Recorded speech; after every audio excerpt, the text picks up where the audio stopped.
Subscribe करें हमारे channel को और साथ में बेल आइकन भी दबाएं और पाएं हर वीडियो को देखने का मौका सबसे पहले के लिए वरदान हो जाएगा, क्योंकि कुछ दिनों में ज्ञान समझ में आ जाएगा और आपके कांटे से निकलेंगे डेली। अगर सच्ची साधना सच्ची आत्मा से भक्ति की और नियम ठीक रखे तो आप रोजाना सुखी होगे, यह सत्कर मान लेना।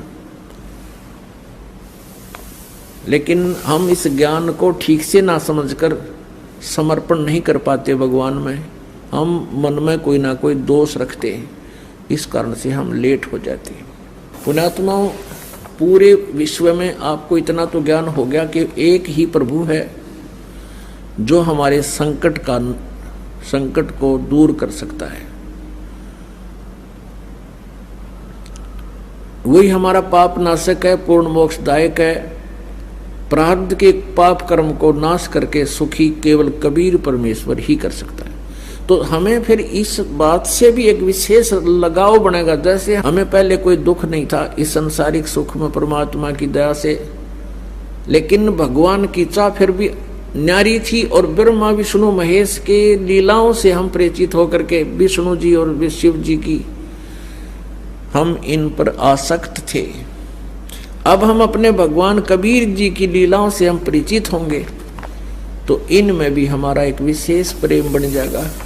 और जब इस आत्मा को ज्ञान हो जाता है तो परमात्मा के प्रति एक विशेष कसक के साथ लगते हैं। परमात्मा से करबद्ध प्रार्थना बार बार हमने करते रहना चाहिए, सिमरण करना चाहिए, भक्ति करे खूब डट के, और जितना दान बने वो दान भी करे। अपने जीवन का मूल उद्देश्य यही बनाओ कि यहाँ से पीछा छूटे एट एनी कॉस्ट, किसी भी कीमत पे। परमात्मा ने तो यहाँ तक बता दिया है कि सिर साटे की भक्ति है और कुछ नहीं बात। और सिर के साटे पाइए ओग तलखनाथ, जब लग कहते हैं सिर के साटे जो हरी मिले तो भी सस्ता जाने।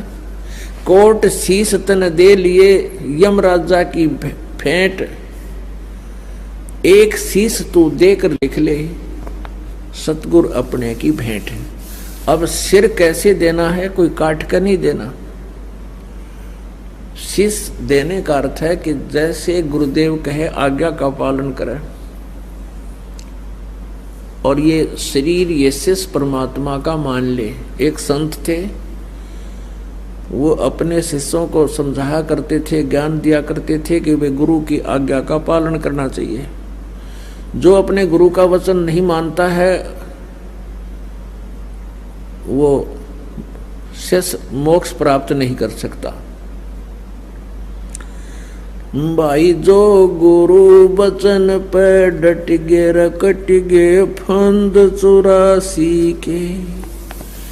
भाई जो गुरु वचन पे डट गे रकट गे फंद 84 के।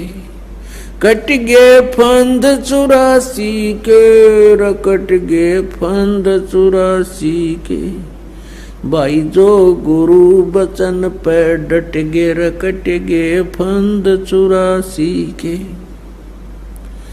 वस्तु मिली ठोड़ की ठोड़, मिटगी मन पापी की दौड़। वस्तु मिली ठोड़ की ठोड़, मिट गे मन पापी की दौड़। ये भरम मिटे मथुरा काशी के, भरम मिटे मथुरा काशी के। भाई जो गुरु वचन पर डट गे रकट गे फंद 84 के। कट गे फंद 84 के, रकट गे फंद 84 के। भाई जो गुरु वचन पर डट गे। अब वो गुरुजी अपने शिष्यों को ये दृढ़ किया करता था कि गुरु की आज्ञा का पालन अवश्यमेव करना चाहिए। ऐसे शिक्षा दे रहे थे। और फिर कुछ देर के बाद कहते हैं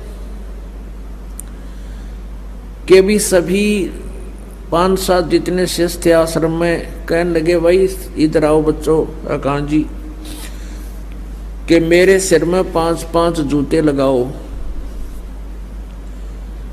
अब अभी तो गुरुजी कह रहे थे कि भाई गुरु के वचन का पालन करना चाहिए, और फिर गुरुजी के बारे में यह भी बताया जाता है कि गुरु इज गॉड।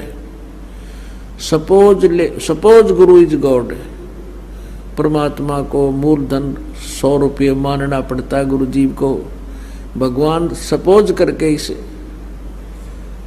गुरु जी को भगवान मान के हम अपने मोक्ष प्राप्ति वाले इस प्रश्न का हल कर सकते हैं और इसका कोई विकल्प नहीं।